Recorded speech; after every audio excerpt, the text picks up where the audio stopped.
খটখটানন্দ, আমি জানতে পেরেছি তোর মনে সুখ নেই, তাই তো সেই সুদূর হিমালয় থেকে ছুটে এলাম।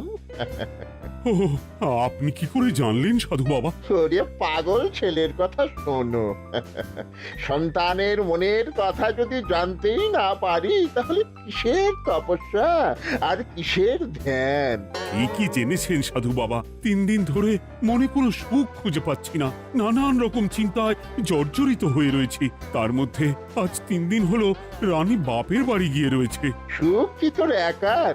এই মায়ার সংসারে সুখ খুঁজে পাবি কি করি? তোর যে তপস্যার সময় হয়েছে বাবা। শোন, এই পাথরটা ধর। আমি যোগ বলে এই মন্ত্রপুত পাথর পেয়েছি। কাল পূর্ব দিকের নদীর পারে এই মন্ত্রপুত পাথর স্থাপন করবি। আমি চাই তুই নিজে এই পাথরের আরাধনা করিস। তাই ওইখানে এক কুটির বানিয়ে তুই একা থাকবি। একা? আর রানী? সংসারে দুঃখ ছাড়া আর কিছুই নেই। তোর আসলে সুখ লুকিয়ে আছে ওই মন্ত্রপুত পাথরে। এই পাথর তোর মনে সুখ ফিরিয়ে আনবে আর এই গোটা রাজ্যে শান্তি বজায় রাখবে। ঠিক আছে বাবা।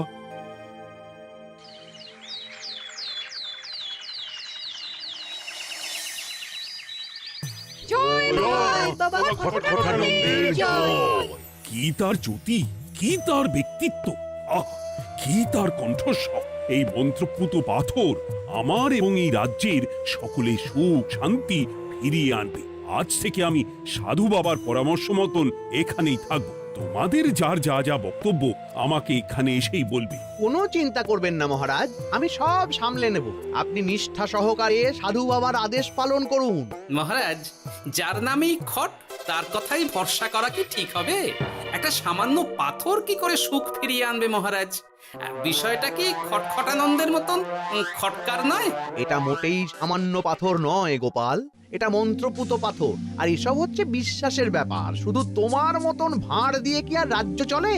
রাজ্য চালাতে গেলে ভক্তি, শ্রদ্ধা, আশীর্বাদও দরকার হয়।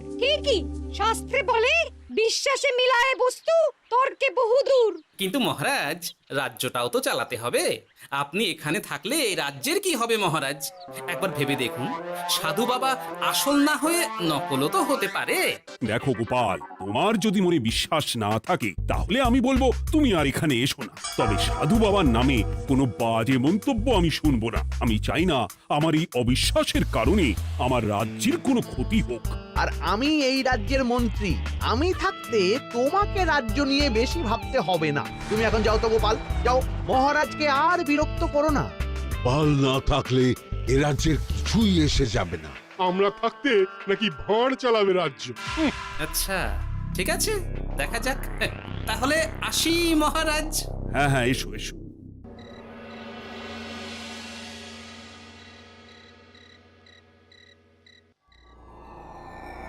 মহারাজ, রানী, তুমি ফিরে এসেছো? এ আমি কি শুনছি মহারাজ? আপনি নাকি প্রাসাদে ফিরবেন না ঠিক করেছেন? হ্যাঁ রানী, তুমি ঠিকই শুনেছো। আমি আর প্রাসাদে ফিরবো না। আমি এখানে থেকে ওই মন্ত্রপুত পাথরের আরাধনা করব। কে না কে এসে আপনাকে বলল আর আপনি প্রাসাদ ছেড়ে এই কুটিরে থাকবেন? আপনার শরীর খারাপ করবে মহারাজ, আপনি ফিরে চলুন। কে না কে নয় রানী, স্বামী খটখটানন্দ খুব বড় সাধু। উনি যোগ বলে আমার দুঃখের কথা জানতে পেরে সেই হিমালয় থেকে ছুটে এসেছেন আমাকে ওই পাথর দিতে। তুমি আমায় ফিরতে জোর করো না রানী। আর আপনার রাজ্য, আপনার প্রজারা, তাদের কি হবে মহারাজ? সে নিয়ে তুমি ভেবো না রানী, আমি এখানে বসেই মন্ত্রীকে দিয়ে সবটা সামলে নেব। তাহলে আমিও আপনার সাথে এখানে থাকবো। আপনাকে ছাড়া আমি প্রাসাদে ফিরবো না। তা হয় না রানী, সাধু বাবা আমাকে একা থাকতে বলেছেন। এসব ধ্যান যোগ আরাধনা একা করতে হয়। গোপাল সবটা জানে মহারাজ। আহ, আমার সামনেও নাম করবে না রানী। গোপালের কত বড় সাহস তুমি ভাবো একবার। ও বলে সাধু বাবা ভণ্ডও হতে পারে। আমার তখন ইচ্ছা করছিল ওর মাথার যে কটা চুল আছে সেটাও ছিঁড়ে নিতে। না না, আমি আর গোপালের মুখ দেখতে চাই না। আপনি উত্তেজিত হবেন না মহারাজ, আপনি বিশ্রাম করুন, আমি আবার কাল আসবো।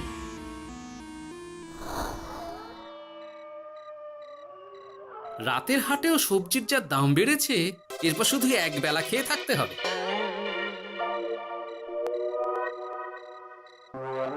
কি হে ভোলা, বাড়ি না গিয়ে এখানে বসে আছো কেন? দুঃখের কথা কি আর বলবো তোমায় গোপাল দাদা। বলোই না, শুনে দেখি। সামনে বর্ষা আসছে, বাড়ির ছাদটাও মেরামত না করলেই নয়। কিন্তু আমার কাছে তো এখন এত টাকা নেই, তাই ওই গিন্নির সাথে পরামর্শ করে গেলাম মহারাজের কাছে সাহায্য চাইতে। থামলে কেন, পুরোটা বলো। কি আর বলবো গোপাল দাদা, মহারাজের উত্তর শুনে আমি তো অবাক। সবই তো বুঝলাম ভোলা, কিন্তু আমার যে কিছুই করার নেই। সাধু বাবা বলেছেন আজ থেকেই রাজ্যের সব সুখ দুঃখের দায়িত্ব ওই মন্ত্রপুত পাথরে। তুমি চিন্তা করো না, এক কাজ করো, তোমার সমস্যার কথা গিয়ে ওই মন্ত্রপুত পাথরের কাছে জানাও। আর তোমরাও আজ থেকে তোমাদের যা চাওয়া পাওয়া আছে সব গিয়ে ওই পাথরকে জানাবে। হ্যাঁ, যা করার পাথরই করবেন। একবার যদি ওই সাধুকে হাতের কাছে পাই না, তাহলে ওই পাথর দিয়েই বেটার মাথা ফাটাব। কিছু বললে গোপাল দাদা? না, কিছু বলিনি। যাও, তুমি বাড়ি যাও, চিন্তা করো না, দেখি কি করা যায়।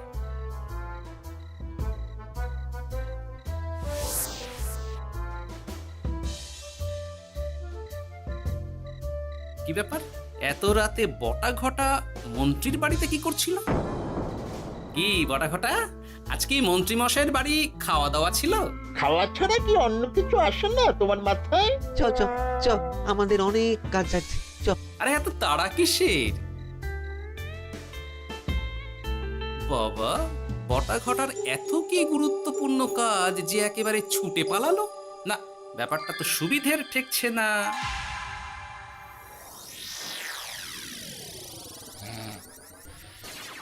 রাজা কৃষ্ণচন্দ্র, ওঠ বাবা, আমি এসেছি।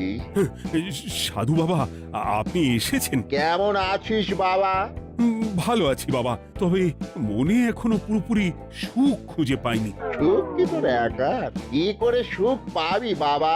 এখনো তো তুই তোর সব আসক্তি থেকে মুক্ত হতে পারিসনি। আর কি কি করতে হবে আমায় বলে দিন বাবা। একটা কাজ বলবো, করতে পারবি?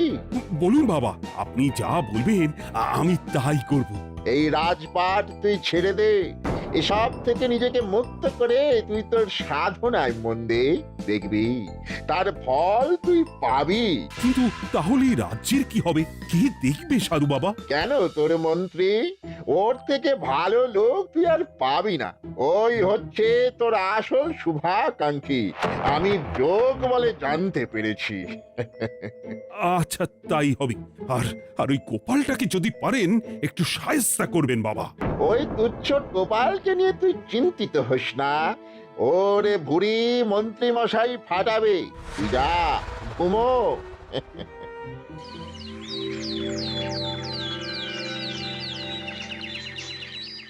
শোনো শোনো শোনো, আজ থেকে মহারাজ কৃষ্ণচন্দ্রের আদেশে এই রাজ্যের ভার এই রাজ্যের মন্ত্রীর। আর মহারাজ নিজে তার কুটিরে নিরিবিলিতে থাকতে চাইছেন। উনি চান না কেউ ওনাকে বিরক্ত করুক। তাই আজ থেকে যার যা সমস্যা সবাই মন্ত্রী মশাইকে জানাবে। মন্ত্রী মশাই যাকে যা বলবেন তাকে তাই শুনতে হবে। শোনো শোনো শোনো। না, মহারাজকে থামাতেই হবে, না হলে বড় বিপদ হয়ে যাবে। যাই।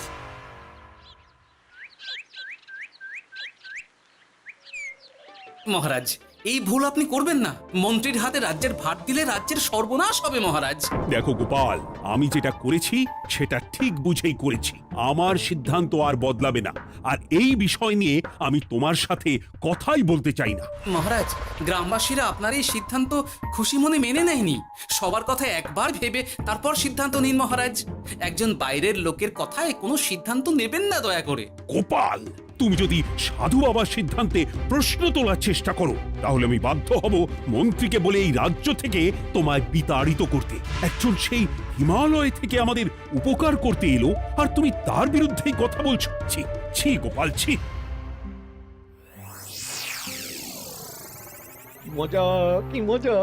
শুধু মুদ্রা, শুধু মোহর, যেদিকে তাকাবো শুধু সোনার মোহর আর সোনার মোহর। তুমি কি পাগল হয়ে গেলে? এখনো হয়নি গিন্নি, তবে এবার সত্যি সত্যি হয়ে যাব। এত সোনার মোহর একসাথে হাতে পেলে কেউ কি সুস্থ থাকতে পারে? আর বেশি দিন বাকি নেই যখন কৃষ্ণনগরের কোষাগারের মালিক হব আমি। আর মহারাজ, মহারাজকে ছেড়ে দেবেন? চিন্তা নেই, মহারাজ কিছুই করতে পারবেন না।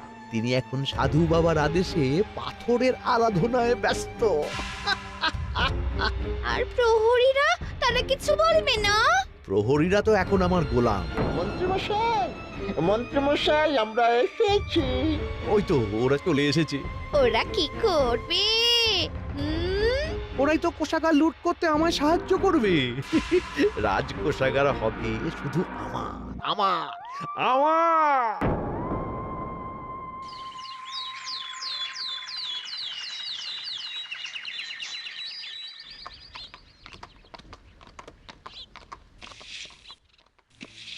গোপাল, রানীমা, আপনি আমায় ডেকে পাঠালেই তো পারতেন। রাজ্যটার যে কি হবে গোপাল? মহারাজের উদাসীনতায় মন্ত্রী তো সব লুটে পুটে একাকার করে ছাড়বে। তুমি কিছু একটা করো গোপাল।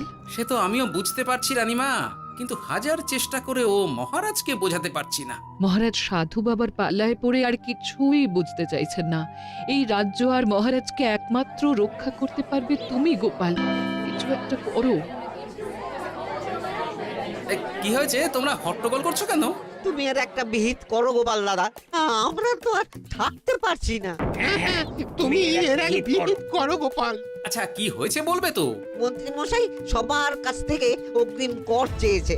সে প্রহরী পাঠিয়ে সবার বাড়ি বাড়ি বলে এসেছে দুদিনের মধ্যে অগ্রিম কর না দিলে সবাইকে ধরে কারাগারে ভরে দেবে। এতে তো আমরা কোনো সাহায্য পাচ্ছি না। তার উপর আবার এই জুলুম কি করে মেনে নেব বলো তো গোপাল দাদা? আমাদের বাঁচাও গোপাল দাদা, আমাদের বাঁচাও, না হলে এই মন্ত্রীর জুলুমে আমরা সবাই মারা যাব। হ্যাঁ গোপাল, তুমি পারবে। কিছু একটা করো গোপাল, এই রাজ্যটাকে বাঁচাও। না, আর নয়, এবার এর একটা বিহিত করতেই হবে। শোনো, তোমরা সব নিজের নিজের বাড়ি যাও, আমি দেখছি কি করা যায়। মন্ত্রী দুদিনের মধ্যে কর চাইছে কেন? ওর আসল উদ্দেশ্য কি? না, বিষয়টার খোঁজ নিতে হচ্ছে। পুটি, এই পুটি। গোপাল দাদু, তুমি? শোন, একটা কাজ আছে বুঝলি, বটা ঘটার উপর নজর রাখতে হবে। পারবি তো? হ্যাঁ হ্যাঁ দাদু, এটা আর কি এমন কাজ? এই তোর হাতে ওটা কি রে? ও এটা পুতুল, বাবা এনে দিয়েছে। পাথরটা খুব চেনা চেনা লাগছে, কোথায় যেন দেখেছি। কোথায়? রে, সাধু বাবার দেওয়া পাথর। আরে এটা একই পাথর মনে হচ্ছে। এই তোর বাবা এটা কোথায় পেয়েছে রে? তা তো জানি না, তবে শুনেছি পাশের গ্রামে। বাহ, পাথরগুলো দেখতে তো খুব সুন্দর। এই সব পাথর তোমার? আজ্ঞে হ্যাঁ, আমি এই পাথরের মূর্তি বানাই। এই পাথর কি তুমি বিক্রি করো? না না, শুধু পাথর তো বিক্রি করি না। এটা কি? ও, ওটা আমি আমার সব পাথরের একটা চিহ্ন দিয়ে রাখি। এতে বোঝা যায় যে এই পাথরের মূর্তি আমার তৈরি। বাহ, চমৎকার কাজ করেছো। তোমাকে যে কি বলে ধন্যবাদ দেব তুমি জানো না। কৃষ্ণনগরের কত বড় উপকার তুমি করলে। গোপাল দাদু, ও গোপাল দাদু, গোপাল দাদু, গোপাল দাদু। কি ব্যাপার, এত সকাল সকাল? ভালো খবর এনেছিস মনে হচ্ছে। শুধু ভালো নয় দাদু, একেবারে গরম খবর। দাদু, রহস্য আমরা ফাঁস করে ফেলেছি দাদু। বলিস কি রে? শুনি শুনি। কাল রাতে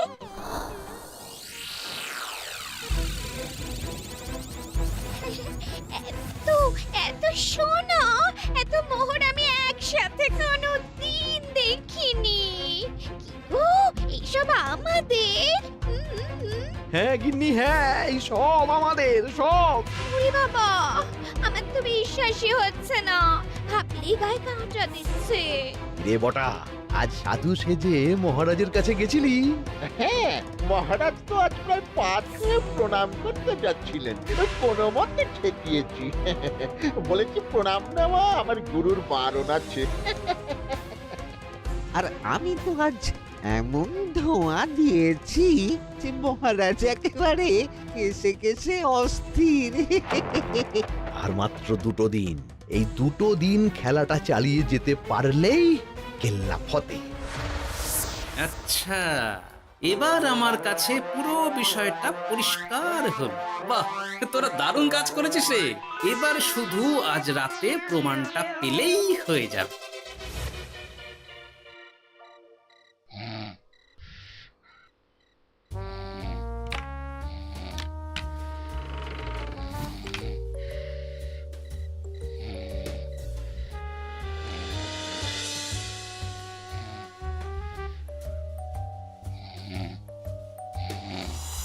এই তো একে একে 2 মিলে যাচ্ছে।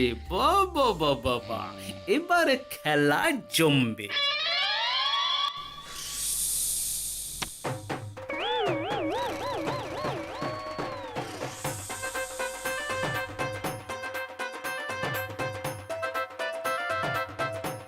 এই ঘটা ঘটা রে, এই ঘরে এত ধোঁয়া এলো কি করে রে? সত্যিই তো, এত ধোঁয়া এলো কি করে? ঘরে কি আগুন লাগলো নাকি রে? এই বটা, ওটা কি রে? হ্যাঁ, এ তো ভূত। আমরা তো কিছু করিনি। আমরা কিছু করিনি, বিশ্বাস করো ভূত দাদা, আমরা কিছুই করিনি। তোরা আমাদের পূর্বপুরুষের প্রস্তর খণ্ড নিয়ে এসেছিস। তোদের এত বড় সাহস, আজ আমরা তোদের ঘর মটকাবো। আমরা কোনো খণ্ডমণ্ড নিইনি ভূত দাদা। এই কথা, তুই কি ওনাদের কোনো খণ্ড এনেছিস? না না না না না, আমি তো অমন কিছু আনিনি। আমার মনে হয় ওই আপনাদের কোথাও একটা ভুল হচ্ছে। মহারাজকে ওই পাথর তোরা কোথা থেকে এনে দিয়েছিস? ওটাই আমাদের প্রস্তর খণ্ড, আমাদের 5 পুরুষের সম্পত্তি। ওটা তো আমরা পাশের গ্রামে এক মূর্তি কারিগরের থেকে চুরি করে এনেছি। আপনারা যান না, যান, ওই কারিগরের কাছে ওরকম অনেক পাথর আছে। আমাদের ওটাই চাই। ও বাবা, উনি আবার কে? আমাদের দাদু, 3য় পুরুষ। ও দাদু, এই চুরি ভূত দাদু, ওটা আনতে গেলে না মন্ত্রীমশাই আমাদের খুব মারবে। খা, ওদের মুন্ডু চিবিয়ে খা। না না, ওরকম করবেন না দাদু ভূত, তাতে আমাদের খুব লাগবে। তাহলে বল, মন্ত্রীর আসল উদ্দেশ্য কি? 2 দিন পর ও কি করবে? 2 দিন পরে মন্ত্রীমশাই কোষাগার লুট করে রাজ্য থেকে পালাবেন। এবার আমাদের ছেড়ে দিন দাদু ভূত। তোদের ছাড়তে পারি একটাই শর্তে। বলুন বলুন।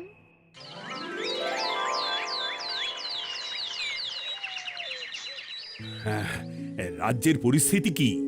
প্রজারা সবাই ভালো আছে তো? হ্যাঁ মহারাজ, সেসব নিয়ে আপনি একদম চিন্তা করবেন না। বাবা, আপনি এসেছেন? আরে কৃষ্ণচন্দ্র, একটা কথা তোকে না বলে আর থাকতে পারলাম না। এটা আবার কে রে? বলুন বাবা। এই মন্ত্রীকে এই রাজ্যের দায়িত্ব দিতে বলে আমি বড় ভুল করেছিলাম। আসলে এই মন্ত্রী হচ্ছে চোর। ও তোর কোষাগার ফাঁকা করে পালাবার মতলব করেছে। কি বলছেন বাবা? মন্ত্রী, উনি যা বলছেন সব সত্যি?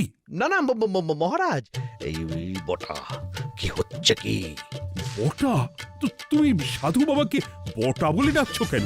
আমি বলি কি বাবা, এই মন্ত্রীকে তুই শুলে দে। বটা, তুই থামবি? আমার খেয়ে আমায় ছুরি মারা? ওর কথা আপনি বিশ্বাস করবেন না মহারাজ। ও সাধু নয়, ও ভণ্ড। মানেটা কি? মন্ত্রীমশাই ঠিকই বলছেন মহারাজ। ও সাধু নয়, ও কৃষ্ণনগরের বটা। এসব আপনার আদরের মন্ত্রীর কাজ মহারাজ। মন্ত্রী আপনার রাজ্য লুট করার মতলব করেছে, তাই বটাকে সাধু সাজিয়ে আপনার মন জয় করে প্রথমে আপনাকে প্রাসাদ থেকে তাড়িয়েছে, তারপর রাজ্যপাট নিজের হাতে নিয়ে কোষাগার হাতিয়েছে। আর এই পাথর কিসের গোপাল? পাথর? পাথর এই কারিগরের মহারাজ।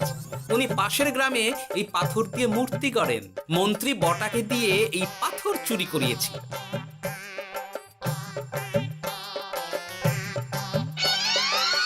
ওই পাথর আমার মহারাজ। আমি তোমায় ছাড়বো না মন্ত্রী, তোমায় আমি শুলে দেব। প্রহরী, প্রহরী! কেউ আসবে না মহারাজ। প্রহরীরা এখন আমার কথা ছাড়া আর কারোর কথা শুনবে না। আমি এখন আপনাদের সামনে দিয়ে আপনার কোষাগার নিয়ে চলে যাব, আর আপনারা শুধু দাঁড়িয়ে দাঁড়িয়ে দেখবেন। কই রে ন্যাপলা পুঁটি গুলটে মন্ত্রীকে বেঁধে ফেল। এত সোজা নয় গোপাল, দেখবে?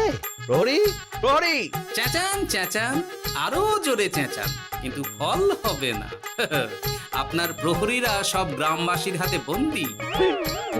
আমায় ছেড়ে দিন মহারাজ, আমার ভুল হয়ে গেছে, এমন ভুল আমি আর করবো না মহারাজ, আমায় ছেড়ে দিন। ছেড়ে দেব, তোমার ব্যবস্থা আমি করছি। কিন্তু গোপাল, আমার মনের সুখের কি হবে? আমি কি আর সুখী হতে পারবো না? কেন পারবেন না মহারাজ?